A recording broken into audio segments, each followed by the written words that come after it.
तो hello friends, welcome back to our YouTube channel ITI step forward. तो friend, जो हम 1000 टेक्निकल एमसीक्यू क्वेश्चन आंसर को discuss कर रहे थे, तो उसकी क्लास 32 तक क्वेश्चन आंसर को डिस्कस कर लिया था। तो ये हमारी क्लास नंबर 33 है, जिसमें हम क्वेश्चन नंबर 800 से आगे क्वेश्चन आंसर को डिस्कस करने वाले हैं।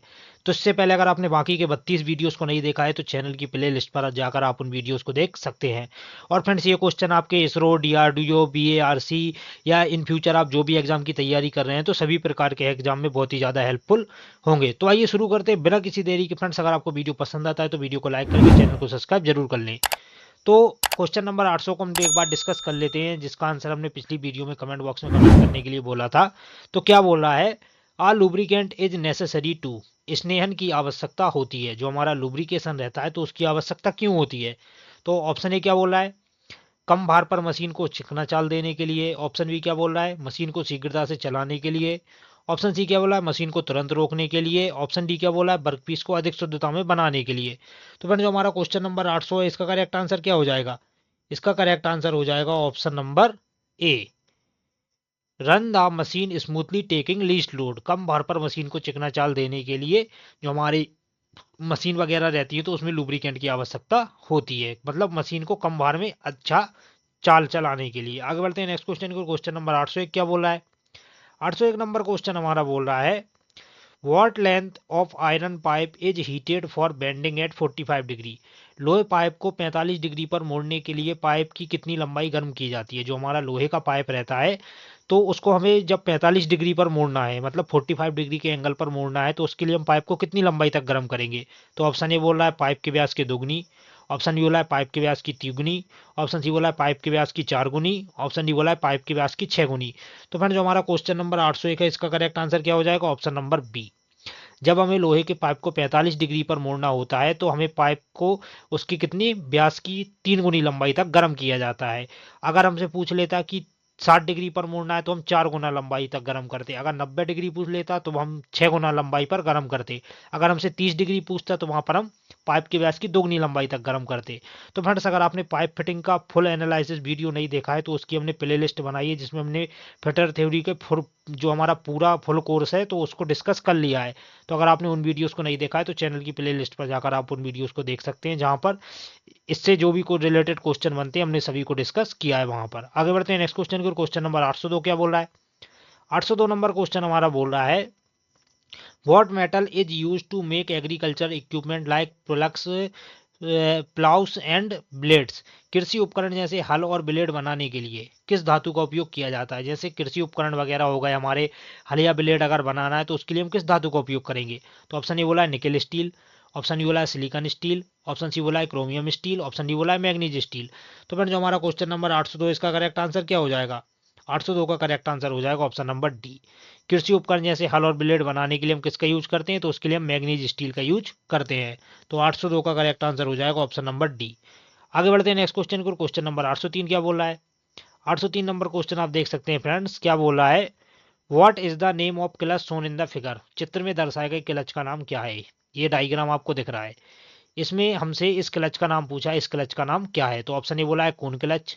ऑप्शन ए बोला है मल्टीप्लेट क्लच। ऑप्शन सी बोला है डॉग क्लच। ऑप्शन डी बोला है एयर क्लच। तो फ्रेंड्स, जो हमारा क्वेश्चन नंबर 803 है, इसका करेक्ट आंसर क्या हो जाएगा? 803 का करेक्ट आंसर हो जाएगा ऑप्शन नंबर सी। ये हमारे कौन से क्लच को दर्शा रहा है? तो ये हमारे डॉग क्लच को दर्शा रहा है। आगे बढ़ते हैं नेक्स्ट क्वेश्चन की ओर। क्वेश्चन नंबर 804 क्या बोल रहा है? 804 नंबर क्वेश्चन बोल रहा है, ये फ्रेंड्स क्वेश्चन हमारे एमपीपीजीसीएल 2019 के पेपर में पूछा गया क्वेश्चन है। क्या बोल रहा है, what is the ratio of concrete mixture of cement sand and stone for foundation. नींव के लिए सीमेंट, रेत और पत्थर के कंक्रीट मिक्सचर का अनुपात क्या है? मतलब जब हम कोई फाउंडेशन वगैरह तैयार करते हैं, तो उसमें जो हमारा सीमेंट, रेत और पत्थर रहता है, तो उसको किस मिश्रण में मिलाया जाता है? तो ऑप्शन ए बोला है 1:2:4। ऑप्शन डी बोला है 2:1:4। ऑप्शन सी बोला है 4:2:1। ऑप्शन डी बोला है 4:1:2। तो फ्रेंड, जो हमारा क्वेश्चन नंबर 804 है, इसका करेक्ट आंसर हो जाएगा ऑप्शन नंबर ए। तो जब भी हमें फाउंडेशन के लिए नींव वगैरह रखनी होती है, तो उसमें हम क्या रहता है, एक भाग हमारा सीमेंट रहता है, दो भाग हमारा रेत रहता है और चार भाग हमारा पत्थर रहता है। तो 804 का करेक्ट आंसर हो जाएगा ऑप्शन नंबर ए। आगे बढ़ते हैं नेक्स्ट क्वेश्चन की ओर। क्वेश्चन नंबर 805 क्या बोल रहा है? 805 नंबर क्वेश्चन हमारा बोल रहा है, which material is use to make block spirit level. Block spirit level बनाने के लिए किस मटेरियल का उपयोग किया जाता है। जो हमारे ब्लॉक स्पिरिट लेवल रहते हैं तो उसका प्रयोग मतलब उसको किस मटेरियल से, धातु से बनाया जाता है। तो ऑप्शन ए बोला है white cast iron, option D बोला है टूल स्टील, ऑप्शन सी बोला है high carbon steel, option D बोला है स्ट्रेस फ्री कास्ट आयरन और स्टील, तनाव मुक्त कास्ट आयरन या स्टील। तो फ्रेंड जो हमारा क्वेश्चन नंबर 805 है इसका करेक्ट आंसर हो जाएगा ऑप्शन नंबर डी। जो हमारे ब्लॉक स्पिरिट लेवल रहते हैं उसको हम तनाव मुक्त अच्छी कास्ट आयरन या स्टील से बनाते हैं। आगे बढ़ते हैं नेक्स्ट क्वेश्चन को। क्वेश्चन नंबर 806 क्या बोल रहा है। 806 नंबर क्वेश्चन बोल रहा है which metal use to make alligator type fastener. Alligator type fastener बनाने के लिए किस धातु का उपयोग किया जाता है। जो हमारे बेल्ट के प्रकार रहते हैं तो जो बेल्ट के प्रकार में जो हमारा एलिगेटर टाइप बेल्ट में जो हमारा फास्टनर रहता है, जब हम बेल्टों को जोड़ने जिससे माध्यम के द्वारा जोड़ते हैं तो उसको फास्टनर बोलते हैं। तो जो हमारे बेल्ट फास्टनर रहते हैं तो उसमें जो एलिगेटर टाइप फास्टनर है वो किस धातु का बनाया जाता है। तो ऑप्शन ए बोला है जीआई सीट, ऑप्शन बी बोला है कॉपर सीट, ऑप्शन सी बोला है स्टील सीट, ऑप्शन डी बोला है एल्यूमिनियम सीट। तो फ्रेंड जो हमारा क्वेश्चन नंबर 806 इसका करेक्ट आंसर हो जाएगा ऑप्शन नंबर सी। जो हमारा एलिगेटर टाइप फास्टनर रहता है तो उसे बनाने के लिए हम स्टील सीट का यूज करते हैं। आगे बढ़ते हैं नेक्स्ट क्वेश्चन की ओर। क्वेश्चन नंबर 807 क्या बोल रहा है। 807 नंबर क्वेश्चन बोल रहा है what is the purpose of jockey pulley in belt drive. Belt drive में जॉकी पुल्ली का उद्देश्य क्या है। तो जो हमारी बेल्ट ड्राइव वगैरह रहती हैं तो उसमें जॉकी पुल्ली का उद्देश्य क्या है। तो ऑप्शन ए क्या बोला है to maintain the tension, tension बनाए रखने के लिए। ऑप्शन बी क्या बोला है to decrease the tension, tension कम करने के लिए। ऑप्शन सी क्या बोला है keep the belt centralize, belt को केंद्रीकृत रखे। ऑप्शन डी क्या बोला है पुल्ली को फ्रीली घूमने के लिए। तो फ्रेंड जो हमारा क्वेश्चन नंबर 807 है इसका करेक्ट आंसर क्या हो जाएगा। ऑप्शन इसका करेक्ट आंसर हो जाएगा ऑप्शन नंबर ए। तो जो हमारे बेल्ट ड्राइव में जॉकी पुल्ली रहती है उसका क्या उद्देश्य रहता है, टेंशन बनाए रखने के लिए जो हमारा बेल्ट में मतलब पट्टा हमारा ढीला वगैरह ना हो, पट्टे में मतलब अच्छे से टेंशन बनाए रखे, तो उसके लिए बेल्ट ड्राइव में जॉकी पुल्ली का यूज किया जाता है। आगे बढ़ते हैं नेक्स्ट क्वेश्चन को। क्वेश्चन नंबर 808 क्या बोल रहा है। 808 नंबर क्वेश्चन हमारा बोल रहा है which power drive will transmit motion at constant velocity without creep and slippage. रेंगना और फिसलन के बिना कौन सा पावर ड्राइव निरंतर वेग पर गति पर संचारित करेगा। मतलब उसमें हमारा क्रीप भी ना हो और स्लिपिंग वगैरह भी ना हो, तो कौन सा पावर ड्राइव निरंतर मतलब बिना स्लिपेज और क्रीपिंग के भी चलता रहेगा। तो ऑप्शन ए बोला है रोप ड्राइव, ऑप्शन बी बोला है गियर ड्राइव, ऑप्शन सी बोला है पुल्ली ड्राइव, ऑप्शन डी बोला है चेन ड्राइव। तो फ्रेंड जो हमारा क्वेश्चन नंबर 808 है इसका करेक्ट आंसर हो जाएगा ऑप्शन नंबर डी। जो हमारा चेन ड्राइव रहता है तो उसमें ना तो हमारा क्रीपिंग वगैरह होती है ना ही उसमें स्लिपेज वगैरह होती है। तो जो चेन ड्राइव रहती है वो आसानी से बिना क्रीपिंग और स्लीपिंग के चलती रहती है। आगे बढ़ते हैं नेक्स्ट क्वेश्चन को। क्वेश्चन नंबर 809 क्या बोल रहा है। 809 नंबर क्वेश्चन हमारा बोल रहा है which is the hottest point in a oxy acetylene flame. Oxy acetylene ज्वाला में सबसे गर्म बिंदु कौन सा होता है। जो हमारी ऑक्सी एसिटिलीन फ्लेम रहती है तो उसमें जो सबसे गर्म बिंदु रहता है वो कौन सा होता है। तो ऑप्शन ए बोला है आउटर कौन, बाहरी कौन, ऑप्शन बी बोला है आउटर एनवेलप, बाहरी एनवेलप, ऑप्शन बी सी बोला है inner envelope, inner envelope, option D बोला है इनर कोन। तो फ्रेंड जो हमारा क्वेश्चन नंबर 809 इसका करेक्ट आंसर क्या हो जाएगा। इसका करेक्ट आंसर हो जाएगा ऑप्शन नंबर डी। जो हमारा ऑक्सी एसिटिलीन गैस फ्लेम रहती है तो उसमें जो सबसे गर्म भाग रहता है वो रहता है हमारा इनर कोर, मतलब इनर कोन का तापमान सबसे अधिक होता है। आगे बढ़ते हैं नेक्स्ट क्वेश्चन की। क्वेश्चन नंबर 810 क्या बोल रहा है। 810 क्वेश्चन हमारा हमारा क्या बोल रहा है the most important quality of any lubricant is. किसी भी स्नेहन का सबसे महत्वपूर्ण गुण है, मतलब कोई भी स्नेहन है तो उसका सबसे महत्वपूर्ण गुण कौन सा है। तो ऑप्शन ए बोला है विस्कोसिटी, श्यानता, ऑप्शन बी बोला स्पेसिफिक ग्रेविटी, विशिष्ट घनत्व, ऑप्शन सी बोला स्पेसिफिक हीट, विशिष्ट ऊष्मा, ऑप्शन डी बोला इमल्सिफिकेशन, पाइसीकरण। तो फ्रेंड जो हमारा क्वेश्चन नंबर 810 है इसका करेक्ट आंसर क्या हो जाएगा। इसका करेक्ट आंसर हो जाएगा ऑप्शन नंबर ए विस्कोसिटी, श्यानता। तो कोई भी हमारा स्नेहन रहता है तो उसके सबसे महत्वपूर्ण गुण रहता है विस्कोसिटी, उसकी श्यानता ही उसका महत्वपूर्ण गुण रहता है। आगे बढ़ते हैं नेक्स्ट क्वेश्चन को। क्वेश्चन नंबर 811 क्या बोल रहा है। 811 नंबर क्वेश्चन बोल रहा है what is the purpose of rollers placed under the equipment. उपकरण के नीचे रोलर्स का उद्देश्य क्या है। हमारा कोई भी उपकरण है तो उसके नीचे जो रोलर्स वगैरह रहते हैं उसका क्या उद्देश्य है। तो ऑप्शन ए बोला है टू मूव इजीली, आसानी से स्थानांतरित करने के लिए, ऑप्शन बी बोला है टू लिफ्ट इजीली, आसानी से उठाना, ऑप्शन सी बोला है टू लोअर इजीली, आसानी से कम करने के लिए, ऑप्शन डी बोला है टू रेज इजीली, और आसानी से ऊपर उठाना। तो फ्रेंड जो हमारा क्वेश्चन नंबर 811 है, 811 का करेक्ट आंसर क्या हो जाएगा। फ्रेंड जो हमारा क्वेश्चन नंबर 811 है उसका करेक्ट आंसर हो जाएगा option number A to move easily, आसानी से स्थानांतरित करने के लिए, मतलब जो हमारी मशीन वगैरह रहती हैं तो उसके नीचे रोलर्स का उद्देश्य करते हैं, मतलब मशीन को आसानी से एक स्थान से दूसरे स्थान तक ले जाने के लिए रोलर्स का यूज किया जाता है। आगे बढ़ते हैं नेक्स्ट क्वेश्चन को। क्वेश्चन नंबर 812 क्या बोल रहा है? 812 नंबर क्वेश्चन बोल रहा है why the lifting pockets are provided in the equipment. उपकरण के साथ लिफ्टिंग पॉकेट्स क्यों प्रदान की जाती है? जो हमारे उपकरण वगैरह रहते हैं तो उसके साथ हम लिफ्टिंग पॉकेट का यूज क्यों करते हैं? तो ऑप्शन ए क्या बोला है? Place the steel wedge, steel wedge रखने के लिए। ऑप्शन बी क्या बोला है? Provision for bolt and nut, bolt और नट के लिए प्रावधान। ऑप्शन सी क्या बोला है? Place the crowbar for lifting, भार उठाने के लिए क्रोबार को रखने के लिए। ऑप्शन डी क्या बोला है? Position the roller for moving, roller को मूव करने की स्थिति में लाने के लिए। तो फ्रेंड जो हमारा क्वेश्चन नंबर 812 है इसका करेक्ट आंसर क्या हो जाएगा? इसका करेक्ट आंसर हो जाएगा option number C, place the crowbar for lifting, उठाने के लिए क्रोबार को रखने के लिए जो हमारी उपकरण वगैरह रहते हैं तो उसमें लिफ्टिंग पॉकेट्स प्रदान की जाती है जिससे हम क्रोबार से भार लगाकर उसको आसानी से उठा सकें। आगे बढ़ते हैं नेक्स्ट क्वेश्चन को। क्वेश्चन नंबर 813 क्या बोल रहा है? 813 नंबर क्वेश्चन हमारा बोल रहा है what is the material used for manufacturing Manila and hemp ropes. Manila और हेम्प का रस्सा विनिर्माण में कौन सी सामग्री का इस्तेमाल किया जाता है? जो हमारे मनीला और हेम्प रस्सा वगैरह रहते हैं तो उसके निर्माण के लिए हम किस सामग्री का यूज करते हैं? तो ऑप्शन ए बोला है पॉलिएस्टर। ऑप्शन यू बोला है fibre of wild banana plants, जंगली केले के पौधों का फाइबर। ऑप्शन सी बोला है नायलॉन। ऑप्शन डी बोला है पॉलीप्रोपिलीन। तो फ्रेंड जो हमारा क्वेश्चन नंबर 813 इसका करेक्ट आंसर क्या हो जाएगा? ऑप्शन नंबर बी, मनीला और जो हेम्प का रस्सा रहता है वो हमारा जंगली केले के पौधों के फाइबर से बनाया जाता है। आगे बढ़ते हैं नेक्स्ट क्वेश्चन को। क्वेश्चन नंबर 814 क्या बोल रहा है? 814 नंबर क्वेश्चन बोल रहा है which crane is used in remote place off and off site. दूरस्थ स्थान और ऑफ साइट के लिए किस क्रेन का उपयोग किया जाता है? जो हमारे दूरस्थ स्थान वगैरह रहते हैं और ऑफ साइट के लिए हम किस क्रेन का यूज करते हैं? तो ऑप्शन ए बोला है गैंट्री क्रेन। ऑप्शन यू बोला है pillar jib crane. Option C बोला है ट्रेवलिंग क्रेन। ऑप्शन डी बोला है ट्रक माउंटेड क्रेन। तो फ्रेंड जो हमारा क्वेश्चन नंबर 814 है इसका करेक्ट आंसर क्या हो जाएगा? इसका करेक्ट आंसर हो जाएगा ऑप्शन नंबर डी, दूरस्थ स्थान और ऑफसाइट के लिए हम ट्रक माउंटेड क्रेन का यूज करते हैं। आगे बढ़ते हैं नेक्स्ट क्वेश्चन को। क्वेश्चन नंबर 815 क्या बोल रहा है? 815 नंबर क्वेश्चन हमारा बोल रहा है Y copper is extensively used in electrical cables and appliances.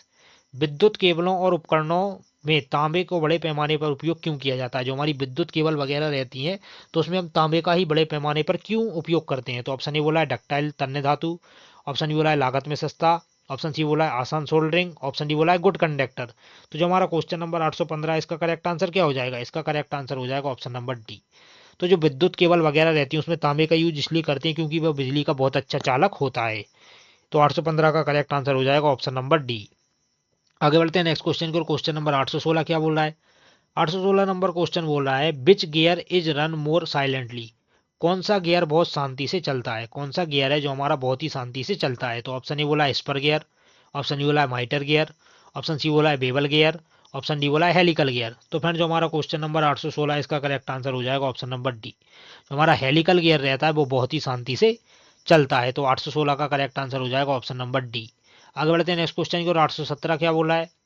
817 number question बोल रहा है the rate of feed depends upon. Feed की दर किस पर निर्भर करती है? तो कोई भी हमारा टूल वगैरह है जैसे हम ड्रिलिंग वगैरह कर रहे हैं तो उसमें जो हम फीड देते हैं तो वो फीड की दर किस किस पर निर्भर करती है? तो ऑप्शन ए बोला है फिनिश रिक्वायर्ड, आवश्यक फिनिश। ऑप्शन यू बोला है मटेरियल ऑफ टूल, टूल की धातु। ऑप्शन सी बोला है material to be drilled, drill की जाने वाली धातु। ऑप्शन डी बोला है ऑल ऑफ दीस।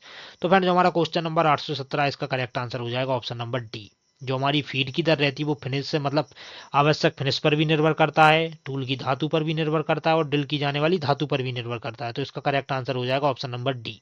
आगे बढ़ते हैं नेक्स्ट क्वेश्चन की ओर। क्वेश्चन नंबर 818 क्या बोल रहा है? 818 नंबर क्वेश्चन हमारा बोल रहा है which material is used to check the leakage of acetylene regulator connections.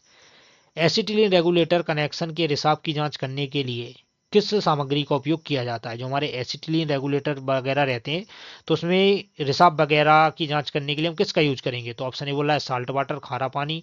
Option B बोला है प्लेन वाटर, सादा पानी। ऑप्शन सी बोला है सोप वाटर, साबुन का पानी। ऑप्शन डी बोला है केमिकल वाटर, रासायनिक पानी। तो फ्रेंड जो हमारा क्वेश्चन नंबर 818 इसका करेक्ट आंसर क्या हो जाएगा? इसका करेक्ट आंसर हो जाएगा ऑप्शन नंबर सी। तो जब भी हमें एसिटिलीन रेगुलेटर के रिसाव वगैरह की जांच करने के लिए जांच वगैरह करना है तो उसके लिए हम साबुन के पानी का यूज करेंगे। तो 818 का करेक्ट आंसर हो जाएगा ऑप्शन नंबर सी। आगे बढ़ते हैं नेक्स्ट क्वेश्चन को। क्वेश्चन नंबर 819 क्या बोल रहा है? 819 नंबर क्वेश्चन बोल रहा है what is the use of oxidising film. ऑक्सीकरण लौ का उपयोग क्या है। जो हमारी ऑक्सीडाइजिंग ज्वाला रहती है तो उसका उपयोग क्या है। तो ऑप्शन ए क्या बोला है, कच्चा लोहा वेल्डिंग के लिए उपयुक्त होती है। ऑप्शन बी क्या बोला है, पीतल की वेल्डिंग के लिए उपयुक्त होती है। ऑप्शन सी क्या बोल रहा है, हल्के स्टील वेल्डिंग के लिए उपयुक्त होती है। ऑप्शन डी बोला स्टेलाइट पाइप वेल्डिंग के लिए उपयुक्त होती है। तो फ्रेंड जो हमारा क्वेश्चन नंबर 819 है इसका करेक्ट आंसर क्या हो जाएगा, इसका करेक्ट आंसर हो जाएगा option number B, suitable for brass welding, पीतल की वेल्डिंग के लिए उपयुक्त होती है। जो हमारी ऑक्सीडाइजिंग ज्वाला रहती है तो वो हमारी पीतल धातु की वेल्डिंग के लिए उपयोग की जाती है। आगे बढ़ते हैं नेक्स्ट क्वेश्चन की ओर। क्वेश्चन नंबर 820 क्या बोल रहा है, 820 नंबर क्वेश्चन बोल रहा है crane hooks are made of, crane hooks की धातु होती है। जो क्रेन हुक वगैरह रहती हैं तो वो किस मटेरियल से बनाई जाती हैं। तो ऑप्शन ए बोला है कास्ट आयरन, ऑप्शन बी बोला है रॉट आयरन, ऑप्शन सी बोला है स्टील, ऑप्शन डी बोला है नन ऑफ दिस। तो फ्रेंड जो हमारा क्वेश्चन नंबर 820 है इसका करेक्ट आंसर हो जाएगा ऑप्शन नंबर बी। जो हमारी क्रेन हुक्स वगैरह रहती हैं तो वो हमारी रॉट आयरन की बनाई जाती हैं। तो 820 का करेक्ट आंसर हो जाएगा ऑप्शन नंबर बी। आगे बढ़ते हैं नेक्स्ट क्वेश्चन की ओर। क्वेश्चन नंबर 821 क्या बोल रहा है, 821 नंबर क्वेश्चन बोल रहा है the filament of lamp bulbs are made of, lamp bulb के तंतु की धातु होती है। जो हमारे फिलामेंट वगैरह रहता है लैंप बल्ब का तो वो किसका रहता है। तो ऑप्शन ए बोला है निकिल, ऑप्शन बी बोला है क्रोमियम, ऑप्शन सी बोला है टंगस्टन, ऑप्शन डी बोला है टिन। तो फ्रेंड जो हमारा क्वेश्चन नंबर 821 है इसका करेक्ट आंसर क्या हो जाएगा, जो हमारे लैंप बल्ब वगैरह रहते हैं तो उसको जो तंतु रहता है उसकी धातु रहती है टंगस्टन। तो 821 का करेक्ट आंसर क्या हो जाएगा, 821 का करेक्ट आंसर हो जाएगा ऑप्शन नंबर सी। आगे बढ़ते हैं नेक्स्ट क्वेश्चन की ओर। क्वेश्चन नंबर 822 क्या बोल रहा है, 822 नंबर क्वेश्चन हमारा बोल रहा है विच कपलिंग विल हैव डिसंगेजिंग प्रोविजन, कौन सी कपलिंग में डिसंगेजिंग प्रावधान होगा। तो ऑप्शन ए बोला है क्लैंप कपलिंग, ऑप्शन ए बोला है slip type coupling, option C बोला है यूनिवर्सल कपलिंग, ऑप्शन डी बोला है प्लेट कपलिंग। तो फ्रेंड जो हमारा क्वेश्चन नंबर 822 है इसका करेक्ट आंसर क्या हो जाएगा, इसका करेक्ट आंसर हो जाएगा ऑप्शन नंबर सी। जो हमारी यूनिवर्सल कपलिंग रहती है तो उसमें डिसंगेजिंग प्रावधान होता है। और फ्रेंड जो हम क्वेश्चन नंबर 825 का आंसर आपसे कमेंट बॉक्स में कमेंट करने के लिए बोलेंगे तो उसका आंसर भी आपको कमेंट बॉक्स में कमेंट करके पक्का से बताना है। और फ्रेंड्स अगर वीडियो पसंद आ रहा है तो वीडियो को लाइक जरूर कर दें। आगे बढ़ते हैं नेक्स्ट क्वेश्चन को। क्वेश्चन नंबर 823 क्या बोल रहा है, 823 नंबर क्वेश्चन बोल रहा है which drive is used for long distance and larger amount of power transmission, लंबी दूरी और बड़ी मात्रा में शक्ति संचरण के लिए किस ड्राइव का उपयोग किया जाता है। जब हमें लंबी दूरी और बड़ी मात्रा में पावर ट्रांसमिशन करना है तो उसके लिए हम किस ड्राइव का यूज करेंगे। तो ऑप्शन ए बोला है बेल्ट ड्राइव, ऑप्शन बी बोला है गियर ड्राइव, ऑप्शन सी बोला है रोप ड्राइव, ऑप्शन डी बोला है चेन ड्राइव। तो फ्रेंड जो हमारा क्वेश्चन नंबर 823 है इसका करेक्ट आंसर क्या हो जाएगा, इसका करेक्ट आंसर हो जाएगा ऑप्शन नंबर सी। जब हमें लंबी दूरी और बड़ी मात्रा में शक्ति संचरण करना है तो वहां पर हम रोप ड्राइव का यूज करेंगे। आगे बढ़ते हैं नेक्स्ट क्वेश्चन को। क्वेश्चन नंबर 824 क्या बोल रहा है, 824 नंबर क्वेश्चन हमारा बोल रहा है what type of liquid is filled in the curved glass tube of spirit level, spirit level के कर्व्ड ग्लास ट्यूब में किस प्रकार का तरल भरा होता है। जो हमारा स्पिरिट लेवल वगैरह रहता है तो उसमें कौन कौन से प्रकार का तरल पदार्थ भरा होता है। तो ऑप्शन ए बोला है पेट्रोल, ऑप्शन बी बोला है बेंजीन, ऑप्शन सी बोला है डिस्टिल्ड वाटर, ऑप्शन डी बोला है इंडस्ट्रियल एल्कोहल। तो फ्रेंड जो हमारा क्वेश्चन नंबर 824 है इसका करेक्ट आंसर हो जाएगा ऑप्शन नंबर डी। जो हमारा स्पिरिट लेवल रहता है तो उसमें क्या भरा रहता है, हमारा इंडस्ट्रियल एल्कोहल, औद्योगिक एल्कोहल भरा होता है। आगे बढ़ते हैं नेक्स्ट क्वेश्चन की और इसका आंसर आपको कमेंट बॉक्स में पक्का से कमेंट करके बताना है। तो 825 नंबर क्वेश्चन हमारा क्या बोल रहा है how many pressure gauge are in regulator, regulator में कितने प्रेशर गेज होते हैं। जो हमारा रेगुलेटर वगैरह रहता है तो उसमें कितने प्रेशर गेज होते हैं। तो ऑप्शन ए बोला है 1 प्रेशर गेज, ऑप्शन बी बोला है 2 प्रेशर गेज, ऑप्शन सी बोला है 3 प्रेशर गेज, ऑप्शन डी बोला है 4 प्रेशर गेज। तो फ्रेंड जो हमारा क्वेश्चन नंबर 825 है इसका आंसर आपको कमेंट बॉक्स में पक्का से कमेंट करके बताना है। तो मिलते हैं इसके नेक्स्ट पार्ट में, तब तक के लिए बाय बाय।